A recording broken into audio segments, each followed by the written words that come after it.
السلام علیکم خواتین حضرات، میں آج موجود ہوں اس وقت میدان عرفات میں، جبل رحمت کے بالکل سامنے جو آپ ریلنگ اور سیڑھیاں دیکھ رہے ہیں، ان کے نیچے آپ بہت پرانی ایک دیوار دیکھ رہے ہیں، جس دیوار کے اندر سوراخ بھی ہیں، یعنی کچھ روشندان نما اس سے بنے ہوئے ہیں۔ یہ جو دیوار تھی یہ ساری کی ساری جبل رحمت کے گرد پھیلی ہوئی تھی۔ صدیاں گزر گئی ہیں، اب تو یہ بہت خستہ حالت میں ہے، اس کا صرف نشان ہی باقی ہے۔ کچھ جگہوں پر تھوڑے سے پتھر لگا کر، سیمنٹ لگا کر اس کی تعمیر نو بھی کی گئی ہے تاکہ سیاحوں کے لیے ایک دلچسپی کا باعث بنے۔ یہ وہ تاریخی اور عظیم و شان جو ایک منصوبہ تھا عراق کی یا مسلمانوں کی ملکہ زبیدہ کا، جو عباسی خلیفہ ہارون الرشید کی بیوی تھی، یہ ہے تاریخی جگہ جسے نہر زبیدہ کہتے ہیں۔ آج میں آپ کو اس نہر زبیدہ کے بارے میں تھوڑی سی تفصیل بتاؤں گا اور اس کی وہ جو بقایا جات یا اس کی وہ جو دیواریں یا اس کے آثار جو ابھی آپ کو نظر آتے ہیں وہ بھی دکھاؤں گا۔ یہ سارا جو آپ کو خانے یا اس میں روشندان سے نظر آ رہے ہیں، اس دیوار کے اندر جو پرانی دیوار بھی آپ کے سامنے نظر آ رہی ہے، یہ نہر زبیدہ کے باقی آثار ہیں۔ کچھ جگہوں کو مرمتیں لگا کر اس کو محفوظ بھی کیا گیا ہے، لیکن پرانی دیوار بھی آپ کو سامنے نظر آ رہی ہے۔ ملکہ زبیدہ جو ہارون الرشید جو عباسی خلیفہ تھے اس کی بیوی تھی، اور ایک جعفر جو ہاشمی خاندان سے تعلق رکھتے تھے ان کی بیٹی تھی، اور وہ عراق کے جو ہارون الرشید خلیفہ تھے ان کی بیوی تھیں۔ یہ بھی آپ کو سامنے اس کے کچھ اور تصاویر نظر آ رہی ہیں۔ جبل رحمت کے نیچے جو آپ کو خانے سے یا پرانی دیوار ہے، ساتھ تھوڑی سی نئی دیوار بنی ہوئی ہے نظر آ رہی ہے، یہ نہر زبیدہ کے ہی آثار ہیں۔ تاریخ اس کی یہ ہے کہ جب 186 ہجری میں خلیفہ ہارون الرشید اپنے اہل و عیال کے ساتھ، اپنی بیوی کے ساتھ حج کے لیے آیا، تو انہوں نے حجاج کرام کی جو مشکلات تھیں پانی کی دیکھی، تو ملکہ زبیدہ نے حاجیوں کے آرام کے لیے ان کو پانی مہیا کرنے کے لیے ایک منصوبہ بنایا، اور تمام عرب سے جو کاریگر تھے، انجینئر تھے، سب کو بلایا اور ان کے سامنے یہ مسئلہ رکھا کہ حاجیوں کو پانی مہیا کرنا ہے، اس کے لیے کیا سد باب کیا جائے۔ تو اس کی وجہ سے یہ ممکن ہوا کہ نہر زبیدہ بنائی گئی۔ یہ آپ جو سامنے نہر زبیدہ کے مختلف تصاویر دیکھ رہے ہیں، یہ مختلف علاقوں سے گزرنے والی جو نہر ہے۔ کہیں پر نہر یہ زمین سے اوپر تھی، کہیں زمین کے نیچے تھی۔ زیادہ تر جو مزدلفہ کا علاقہ ہے اور مکہ کا علاقہ ہے، وہاں یہ دیوار کی شکل میں زمین سے اوپر بھی نظر آتی ہے، اور کافی حد تک آج کل محفوظ بھی کی گئی ہے تاکہ سیاحوں کے لیے اور جو تاریخ دان ہیں ان کے مطالعے میں آسانی رہے اور وہ اس کو دیکھ سکیں اور اس کا مشاہدہ کر سکیں۔ جب ملکہ زبیدہ نے ارادہ کیا کہ حجاج کرام کو جو پانی کی سخت مشکلات سے دوچار ہوتے تھے، تو صدیوں پہلے اس نے یعنی 186 ہجری میں جب حج کے لیے آئی تو اس نے یہ فیصلہ کیا کہ نہر بنائی جائے۔ تمام انجینئرز نے ایک منصوبہ بنا کر رکھا،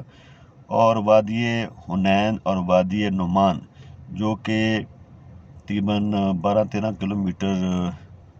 عرفات کے میدان سے طائف کی طرف واقع ہیں، وہاں پر جو قدرتی پانی کے ذخیرے تھے یا وہاں پانی جو جمع ہوتا تھا بارشوں کے والے سے یا پہاڑوں پر، اس سے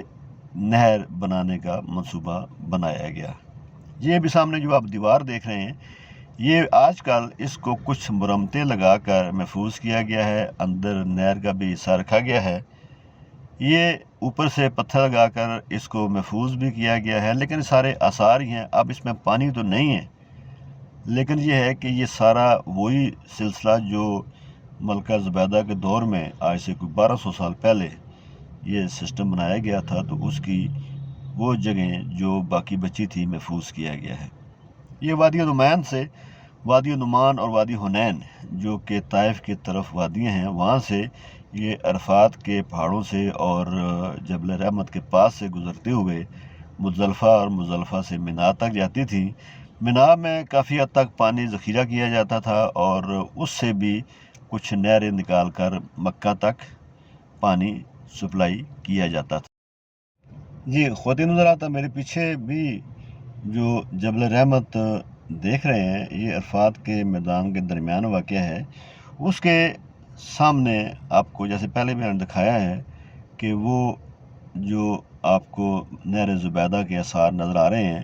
کچھ حصہ جو آپ کو سیڑھیوں کے ساتھ دائیں بائیں پھیلا ہوا نظر آ رہا ہے،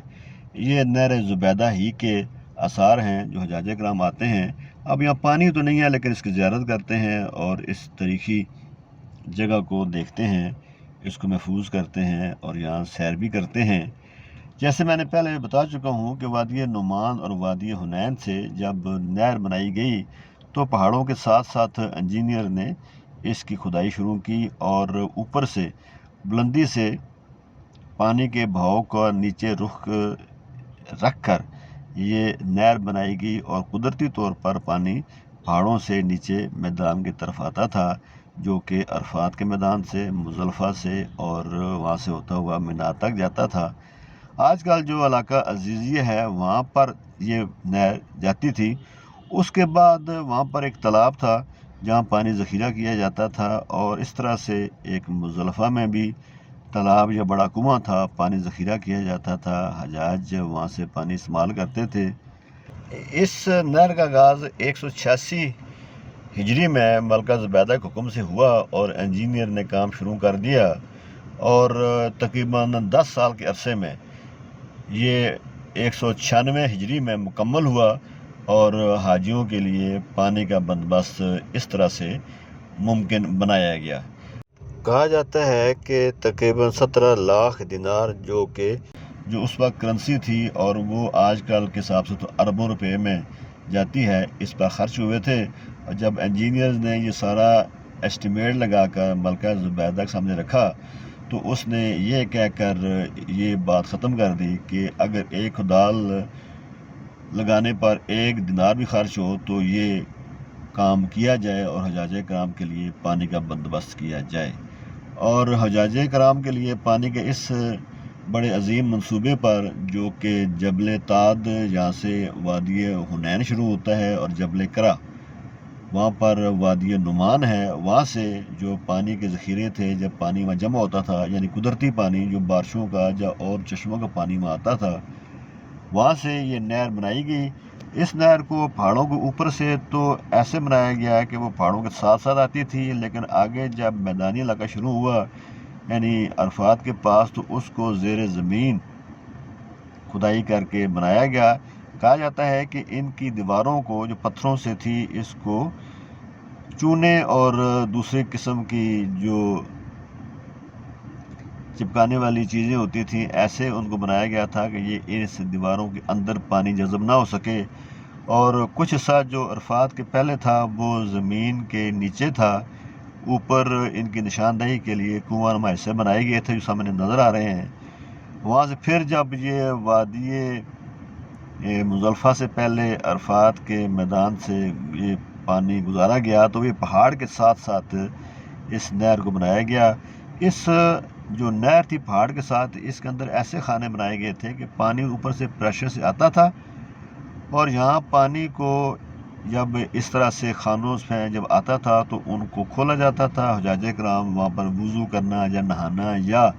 پینے کے لیے یا کھانے پکانے کے لیے یہ پانی استعمال ہوتا تھا، ان کے لیے بہت آسانی ہوئی۔ یہ تقریباً 1920 یا 30 تک یا کچھ روایت ہے کہ 1950 تک یہ نہر قابل استعمال رہی۔ اس کے بعد جب آبادی مکہ کے علاقے میں بڑھتی چلی گئی اور لوگوں کا پانی کا استعمال زیادہ ہونا شروع ہوا تو ان لوگوں نے یہاں پمپ لگا کر اس نہر سے پانی کو کھینچنا شروع کر دیا، اور بعض جگہ کہا جاتا ہے کہ زمین سے بھی پانی کو بور کر کے زیادہ گہرائی سے پانی مشینوں کے ذریعے کھینچا گیا، تو اس نہر کے اندر پانی کی کمی واقع ہو گئی اور یہ نہر اس وقت مکمل طور پر بند ہو گئی کیونکہ اوپر سے پانی بھی نیچے نہیں آ رہا تھا پہاڑوں سے بھی، وہاں پانی کمی ہو گئی تھی، وہاں بھی پانی زیادہ استعمال ہونا شروع ہو گیا. تو یہ تقریباً 1950 سے پہلے یہ نہر مکمل طور پر بند ہو گئی، یعنی اس سے پانی کا بہاؤ ختم ہو گیا. اب جو اس کے آثار ہیں وہ صرف یہاں پر انہیں محفوظ کیا گیا ہے، ان دیواروں کو بنایا گیا ہے. یہ جو مزدلفہ سے آگے مینا کی وادی سے یہ دیواریں گزرتی ہیں، یہ ان کے آثار ہیں. جیسے آپ دیواریں چین دیکھتے ہیں اس طرح سے دیوار نظر آ رہی ہے. ان کے اوپر جو خانے بنے ہوئے ہیں ان کو بھی پتھروں سے تھوڑا سا محفوظ کرنے کی کوشش کی گئی ہے، لیکن یہ آج کل کی کوشش ہے. یہ 1950 کے بعد اس ذخیرے کو یا اس بہت بڑی تاریخی چیز کو یا اس کہہ سکتے ہیں کہ ایک یادگار ہے یا ایک ونڈر کہہ سکتے ہیں، عجائب عالم میں سے اس کی ایک چیز ہے، اس کو محفوظ کیا گیا ہے. یہ پتھر بھی بعد میں لگائے گئے ہیں ان کو محفوظ کرنے کے لیے. درمیان میں جو نہر کا حصہ ہے یا وہ ایک جو سرنگ نما حصہ یہاں بنا ہوا ہے یہ نہر ہی ہے. تو اب یہاں سے یہ پانی سپلائی نہیں ہوتا، اس وقت سارا پانی یہ عرفات سے گزرتا ہوا مزدلفہ میں ایک کنویں میں ذخیرہ ہوتا تھا. اس کے بعد آگے مینا کے اندر ایک بہت بڑا تالاب تھا، وہاں ذخیرہ ہوتا تھا اور استعمال ہوتا تھا مکہ کے حجاج کرام کے لیے اور شہریوں کے لیے. یہ بھی تھوڑی سی سیڑھیاں نظر آ رہی ہیں آپ کو، یہ اوپر چڑھنے کے لیے جو نہر کے اوپر جگہ بنائی ہے وہاں استعمال ہوتا ہے. یہ سامنے علاقہ آپ کو عزیزیہ کا نظر آ رہا ہے، یہاں تک یہ نہر بنائی گئی تھی اور پانی یہاں سے آگے سپلائی ہوتا تھا. تاریخی لحاظ سے عباسی جو دور خلافت تھا اس میں ہارون الرشید کا دور تھا. کہا جاتا ہے بہت سنہری دور تھا، بہت امیر سلطنت تھی اور بہت طاقتور تھی. لیبیا اسے آگے تک اور ادھر بھی ایران سے آگے تک سارے علاقے ان کی مملکت میں شامل تھے. بہت وسیع و عریض یہ ایک ان کی حکومت تھی، مالدار حکومت بھی تھی. اور جو ترقی اور جدت یا جو کہہ سکتے ہیں کہ جس دور میں عباسی خلافت کے دور میں زیادہ ترقی ہوئی یا زیادہ لوگوں کو آسانیاں ہوئیں وہ اسی ہارون الرشید عباسی خلیفہ کا دور تھا. یہ سامنے بھی میں آپ کو دکھا رہا ہوں، جو مختلف ذرائع سے میں نے یہ تصاویر لی ہیں، ویڈیو لی ہیں. یہ بھی پرانے نہر زبیدہ کے آثار ہیں جو کہ جبل رحمت کے آس پاس واقع ہیں. کہا جاتا ہے کہ ہارون الرشید کا جو دور تھا یہ بہت ترقی یافتہ دور تھا اور بہت امیر دور تھا. تو اس دور میں بہت ترقیاتی منصوبے بنائے گئے. اس کے علاوہ ایک درب زبیدہ جو کہ ایک راستہ تھا جو زبیدہ نے دریائے دجلہ سے یا آپ سمجھیں عراق سے مکہ تک راستہ بنایا تھا. جو حجاج کرام صحرائی راستوں پر سفر کرتے تھے ان کو آسانی مہیا کرنے کے لیے، اور آس پاس وہاں کنویں بنوائے تھے، درخت لگوائے تھے، سرائیں بنائی تھیں، اور جو سمت کا تعین ہوتا تھا اس کے بھی وہاں پر اس کو متعین کرنے کے لیے وہاں آسانیاں پیدا کی تھیں اور لوگ عراق سے مکہ تک سفر بھی کرتے تھے. اس طرح سے ملکہ زبیدہ نے کہا جاتا ہے کہ تبریز کا شہر تھا، اور جو شام کے کچھ علاقے تھے اور مصر کے کچھ علاقے تھے جو وقت کے ساتھ ساتھ شہر تباہ ہو گئے تھے یا ان کے آثار باقی بچے تھے، ان کو تعمیر و مرمت کر کے بھی بہت عظیم کارنامے سر انجام دیے. اس طرح سے یہ جو سب سے اہم چیز تھی یہ نہر زبیدہ بھی تھی. یہ تقریباً 1200 سال تک اہل عرب کے لیے ایک نعمت بنی رہی، اور آج کل اس کے صرف آثار باقی ہیں. اور اس کے اوپر تقریباً 17 لاکھ سے بھی زیادہ دینار جو اس وقت صرف ہوئے تھے، جو آج کل کے حساب سے اربوں روپے بنتے ہیں، یہ اس کی خدمت تھی جو عرب کے علاقوں کے لیے، جو مکہ کے لوگوں کے لیے زبیدہ نے مہیا کی تھی. اور یہ تاریخ میں ایک سنہری دور سے اس کا ذکر ملتا ہے، اور یہ عجائبات عالم میں سے بھی ایک نہر ہے جو اتنی خوبصورتی سے اس وقت انجینئر نے بنائی تھی کہ پہاڑوں پر نہ تو اس طرح سے کوئی آلات تھے، نہ کوئی مشینری تھی، اور بڑے عمدہ طریقے سے کھدائی کر کے اور خوبصورت لیول کر کے پہاڑوں کے اوپر سے بھی اور ریگستان کے نیچے سے بھی اس کی ایسے بناوٹ کی گئی تھی کہ پانی قدرتی بہاؤ کے ساتھ نیچے عرفات سے مزدلفہ سے گزرتا ہوا منا اور آخر تک جو اس میں عزیزیہ کچھ علاقہ شامل ہے وہاں تک جاتا تھا۔ بلا شبہ یہ ایک کٹھن اور بظاہر ناممکن منصوبہ تھا جسے ملکہ زبیدہ کی مدبرانہ حکمت عملی اور ان تھک کاوشوں کے تفیل کامیابی ملی۔ نہر زبیدہ در حقیقت اسلامی ورثے کا ایک نادر نمونہ اور انجینئرنگ کا لازوال شاہکار ہے۔ اس کی تعمیر دیکھ کر آج کل کے انجینئرز اور ماہر تعمیرات حیرت میں پڑ جاتے ہیں کہ صدیوں پہلے افرامی آپ کے اس عظیم اور کٹھن منصوبے کو کیسے پایہ تکمیل تک پہنچایا گیا ہوگا۔ یہ واقعی ایک لازوال اور بہت نادر قسم کا ایک شاہکار ہے جسے تعمیراتی عجوبوں میں شمار کیا جاتا ہے۔ در حقیقت یہ وہی ایک لازوال محبت اور دین سے محبت، خدا سے محبت اور لوگوں کو سکون اور ان کی آرام کی خاطر جو ملکہ نے یہ نہر بنائی تھی، واقعی یہ لازوال ایک حقیقت رکھتی ہے اور شاہکار تھا۔ آج بھی جو آپ نے بتایا میں نے آپ کو کہ واقعی سائنسدان اور ماہر تعمیرات حیران ہیں۔ یہ سامنے جو درختوں کے پیچھے آپ دیوار دیکھ رہے ہیں، یہ مزدلفہ سے آگے منا کے علاقے تک یہ سارا علاقہ ایسے جاتا ہے۔ یہی دیوار ہے جو بل کھاتی ہوئی پہاڑوں کے ساتھ ساتھ آگے منا تک جاتی ہے۔ منا میں ایک بڑے سے جوہڑ میں جسے ایک عین زبیدہ کے ساتھ ساتھ ایک جو چشمہ تھا زبیدہ کے نام سے ہی جانا جاتا تھا، وہ بنایا گیا تھا۔ اس میں سے بھی ایک چھوٹی نہر دوبارہ پھر جو ہے مزدلفہ تک اسی بڑی نہر میں شمار کی جاتی تھی، اور چھوٹی نہر جو آگے مکہ تک پانی لے کر جاتی تھی۔ یہ پانی ایک بڑے حوض یا بڑے تالابوں میں جمع کیا جاتا تھا، پھر وہ جو شہر کے لوگ تھے حاجی جو حج کرنے آتے تھے وہ اسے استعمال کرتے تھے۔ سنگلاخ پہاڑوں پر جب اس کی تعمیر ہوئی تو اکثر جو کاریگر تھے، مزدور تھے، بہت مشکل سے اس کام کو انہوں نے پایہ تکمیل تک پہنچایا۔ جب انجینئروں نے ملکہ زبیدہ کو بتایا کہ یہ ایک بہت کٹھن اور مشکل ترین کام ہے تو اس نے کہا تھا اگر ایک خدال پر 1 دینار بھی خرچ کرنا پڑے تو تم لوگ اس کی یہ مزدوری دو اور کام کرو، تاکہ حاجیوں کو اور مکہ کے شہریوں کو جو لوگ جو حج کرنے آتے ہیں عرفات میں، مزدلفہ میں، منا میں، انہیں کسی قسم کی کوئی پریشانی یا دقت نہ ہو۔ یہ نہر 1096 ہجری میں پایہ تکمیل تک پہنچی، مکمل ہوئی، اور یہ دور تھا جب ہارون الرشید اپنے خلافت پر خلیفہ کا ایک عہدہ رکھتا تھا، تو اس نے اور ملکہ نے مل کر، اسپیشلی ملکہ نے ہی اس سارے کام کو پایہ تکمیل تک پہنچایا، لیکن بظاہر اس کے جو حکومت تھی یا خلافت تھی انہوں نے بھی اس کام کو بھرپور مدد کی ہوگی اور اسے پایہ تکمیل تک پہنچانے میں ساتھ دیا ہوگا اور محنت کی ہوگی۔ یہ بڑی دیواریں چینگ طرح لگتی ہیں، اس کے اندر وہی نہر جو ہے وہ موجود ہے، اور یہ مسلسل جو مکہ تک جاتی ہے۔ یہ وادی منا سے اور وادی مزدلفہ سے اور پیچھے یہ